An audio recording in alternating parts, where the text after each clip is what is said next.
To say that the gift from the gods is an altruistic one is horrendously naive, with Celestia's history being tainted with decrees of order and the silencing of mortal arrogation. So today, I want to move my lens to one of Genshin's most well-hidden secrets, and build on an old but continuing theory regarding their existence, and I propose that the Vision Wielders are doomed upon their deaths. This theory stems from years of development ever since the conception of Genshin, with Lisa's character's story regarding the visions being the seeds that planted doubt in a lot of people's minds regarding the altruistic nature of visions. This theory proposed that visions are not exactly gifts from the gods, and that whatever price the Vision Wielders are about to pay for is much worse than control of elemental power. The theory also proposed that as the eyes of gods, they have a secondary purpose for surveillance. But before we can begin with the updates to that theory, I want to start from the very beginning as a refresher to the lore that came out 3 years ago. Yes, 3 years ago. Onsat is that far away, huh? Oh my god, I feel so old. So, let's begin. Who are the Vision Wielders? Vision Wielders are individuals with strong ambitions who gain the recognition of the gods. Venti refers to these individuals as Allegories, individuals on Earth with powerful ambitions and desires so strong that they reach the heavens. Venti also called visions the primitive forms of gnosis, which are both instruments used to control elemental energy with varying degrees of enhancement needed. Yaimiko also emphasizes the importance of ambition when one has a vision, which explains why there are those that fall apart when their vision is removed from their person, and they've become so accustomed and dependent on them. They can receive their visions through a myriad of means, some through death-defying situations, others through just nonchalant wishes. The only true interesting consistency about a vision is that fate will always bring it back to the wielder somehow, some way. Whether this is post-mortem though, is unknown. Keqing's vision story states that she tried to get rid of it for a while before it continued to mysteriously find its way back to her. Mona and Ningguang both received empty shells to which they resonated with. But on a subtler note is the people of Inazuma who eventually received their vision again. Tartaglia's vision returning to him allegedly after the incident of the Fontaine Archon quest, and even Kazuha's friend's vision returning to him by being placed back on his grave. This will be an important note later considering fate is an important aspect of Genshin's lore. According to Xiao's character story, visions are also a form of acknowledgement from Celestia, so to get rid of it so easily would be unheard of. Furthermore, according to the Traveler's vision story, they cannot receive a vision because they are an alien life form that does not belong, which may have something to do with them being a descender. Now we move on to the second part of visions, which could probably make them dangerous.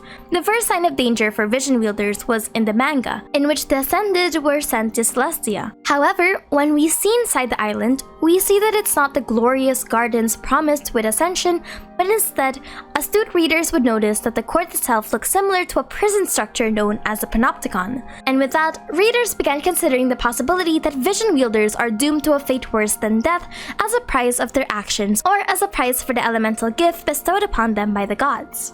Furthermore, Venti was asked if entering Celestia makes you a god, to which Venti responds with an ominous poem. In other distant worlds, Pangu gave his blood to form the rivers and seas. The gods sacrificed Purusha and cut his body to pieces, and then fashioned all living beings with all those parts. The brain of the giant Emir became clouds. Their sacrifices seeded life into the unliving cosmos. These songs sing of the primeval ones. Because of this poem, people believe that Venti was warning the traveler that those who go to Celestia and ascend become sacrifices of some sort for the greater lifespan of the world. As such, people began questioning the purpose of the Vision Wielders in the first place. Moving forward with the developments of the lore, we get more information that the Archons do not completely have free reign over the distribution of visions. More so that there is a secondary hidden component that is undisclosed currently in the lore. A herself also wonders why there were no Electrovisions during the Sakoku decree. Furthermore, the theory is developed with the possibility of shells being reignited despite having a diseased wielder. A found visions, or at least the idea that mortals can invoke change through their ambitions, worrisome and reminded her of the incident of how Kanaya fell to mortal arrogation. So in a way, visions are an extraordinary means that are exceptions to the status quo of Tevat, for they allegedly give mortals the stronger desire and the means to establish change. However, A also says that there is a second part to how visions are given, one of which she personally cannot disclose. However, with the recent development in the lore, Neuvillette character story gives us a whole new perspective to the concept of visions, specifically two core elements. The divine authorities can give them out to people whose wishes have reached the heavens. The 7 overseers of the material realm were duty-bound to give the mortals a gift. However, the 7 overseers do not immediately have to correlate to the archons. They're just whoever has authority over the element to do so, which is why Neuvillette would have that authority now that Fossilor returned his power to him. The 7 archons had to impart a shattered shard of their mastery to that person. However, the second element is that when the gifted completed their duty, the gift the gods would receive in return would be more abundant still. It's that last line that ties in this fascinating theory altogether, which is why I theorize that the Vision Wielders are doomed to a fate of returning their power to Celestia and thus immortalizing their soul to be forever trapped in the island in the sky as a conduit for elemental power. Ah yes, human experimentation in Genshin lore. Not the first time I've heard of it, not the last time either. The theory goes that Vision Wielders and their souls are sent into the Panopticon where they become the abundant gift which returns to the gods. In essence, when a Vision Wielder dies, they don't go into the afterlife as intended, but instead recycled back into the elemental balance of Teyvat.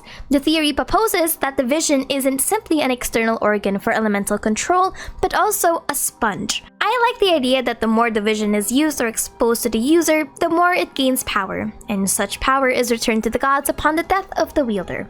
So let's break down this theory into its core components to justify its feasibility.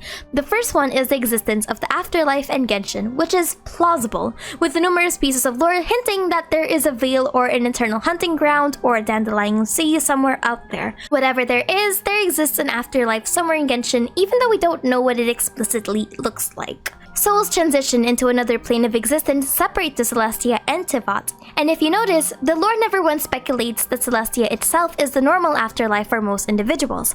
It's just that some creatures are quote-unquote worthy enough to ascend. This is exemplified by Hu Tao's character story where we specifically see a domain of the Veil where the ley lines are messed up. The second aspect is the concept of recycling elemental energy. This was a concept that was introduced to the basic fundamentals of ley lines, to which Teyvat's life force and memories are intertwined with the elemental energies of the ley lines in one way or another. However, a stranger example of this is how gods die. According to the lore, energies from gods do not disappear or move on, but instead return back to the earth in various means. Some gods become one with the elemental weave of Teyvat, while others can have worse-off effects. So the thought that something could linger even post-mortem isn't out of the question. Also, having humans as a conduit for recycling power would be an interesting means for Celestia to harness the elemental power of Teyvat. I like to open the possibility that because Celestia is not amongst the original bearers of Teyvat's elements, i.e. the 7 sovereigns, they need a conduit of some sort to slowly translate raw elements into a usable source of energy, something like how the aura trees manifests indemnitium through the people's perception of justice. So the theory would propose that the souls of Vision Wielders are taken to Celestia, in which they are robbed of the peace of death and instead bestowed with something almost akin to the curse of immortality. The third is the concept of the Vision as a sponge instead of an external organ. This one is interesting because there's hardly any information that would really support this claim. The most I can think of as justification is how visions can become so integrated into a person's psyche that removal of it can have lasting damage to a person's mind. But in terms of raw power, one example I can think of is how the Vision adapts to any elemental inconsistencies that would have affected a person or their immediate surroundings. Child's vision, for example, comes to mind. So if the Vision intermingles with the Allegene's identity, character, and power, then it wouldn't be too far-fetched to say that the Vision is slowly absorbing an arbitrary form of power from the wielder. Now, I also compare this to something like a delusion, where there's an unknown consequence of using it.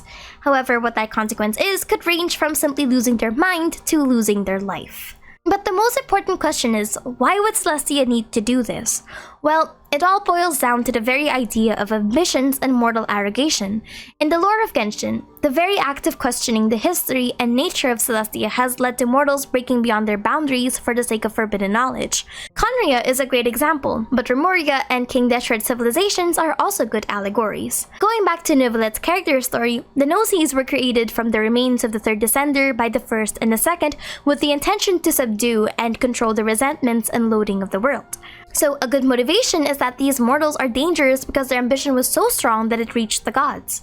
I like to think that Celestia would see these humans like an investment, where they are given the tools to complete their desire, and then the gods are given whatever power is extracted from that person's existence. Whether or not that's a short end of the stick, though, is unknown. Now for the scope and the limitations of this theory. The problem with this theory is that it's from a lot of speculation instead of concrete information from the lore itself. It paints a very dystopian outlook on vision wielders, almost to the point of discounting Celestia, and by extension, the Archons, which I think might be a faulty perspective. The Archons are now involved thanks to Nervalet's character story, so this would also paint them in a bad image, because the Archons themselves don't seem to be actively hostile. So if this theory is confirmed, it would be because of Celestia, with the Archons mostly being pawns in a larger game. Furthermore, I didn't cover the specifics of the visions, like how there's a helix-shaped staircase that can be found inside the visions themselves, or the possibilities that the visions are bestowed upon non-human creatures as well, like Kunikuzushi, Albedo, and Xiao. And furthermore, if what I propose about the visions being sponges for elemental power are true, then what's the relationship of that with characters who have longer lifespans? That's a point of consideration as well. I also didn't consider the possibility that visions could be limiters instead of enhancers, but I don't have enough lore bits that would support this claim. But that's it for me today. This theory is a classic favorite of mine from years ago because it really challenges the idea of being careful with what you wish for. Anyway, my name is Aster and thank you for chilling with me. The theory goes that vision wielders and their souls are sent to